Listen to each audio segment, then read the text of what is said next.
So I work on two-dimensional materials, which, as you nicely introed for me, thanks for the extra time, are materials that are super thin. So that materials are only like a single layer of atoms or molecules thick. So these come from very common everyday places, but can have extraordinary properties. So a great example is graphene. So this is in the lead of your pencil. So a single layer of this becomes the world's most conductive material. And it's also very flexible, so people use this for things like bendable screens. Another material I work with is a material called molybdenum disulfide. So this is found in engine oil. But when you get down to a single layer, it has these incredible properties that allow researchers all over the world to try to make the next generation of computer chips out of it. And then the last place you'd want to look, or think to look, cat litter, are materials called silicates. So these have a wide variety of uses, especially as chemical catalysts. Don't laugh at that. So a professor from Trinity literally brought us some cat litter from home. Literally.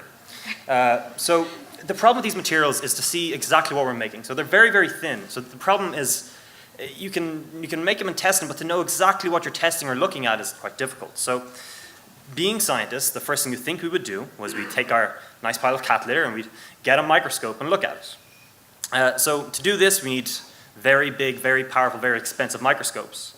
But if we do that, you get a picture that looks something like this. So these are these thin flakes of this material. So you can see they're all stacked together, which is how this thing exists in the real world. And it's a few micrometers long and less than that thick. So to get a rough idea of just how thin this really is, here's a picture of a bunch of things like a grain of salt on top of a human hair. So this human hair is only about 100 micrometers wide. So these materials are about 1,000 times thinner than that.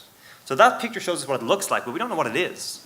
So to do that, we have to turn to an idea from about 100 years ago from a man called Albert Einstein.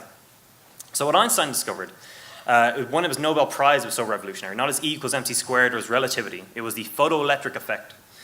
So what that means for us is that we use X-rays and we shine them on our material. Now, to do this, we need to have a large steel container, which will pop up in a second, and this is filled with all manner of things and high voltage cables. And the reason it needs to be steel is because here we have all of these air molecules floating around inside. And the first thing we need to do is pull all of them out of there. So we have much less than the vacuum in outer space inside of it.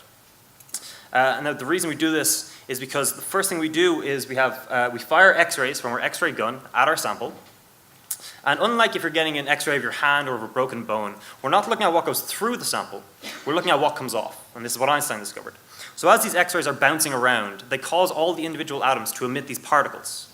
And depending on what atom it's from, these particles come out at different speeds. So what I do is I analyze the speed of all of these particles, and that lets us see exactly what atom they come from. So this lets us identify exactly what's in our material. And this lets us, once we know what they're made of, we can understand them better. And then we can start making things from faster computer chips to chemical catalysts. And I promise you, no cats were harmed in any way in making this presentation or work. And now hopefully I haven't run out of time. That'll be good. Any minute now. Thank you.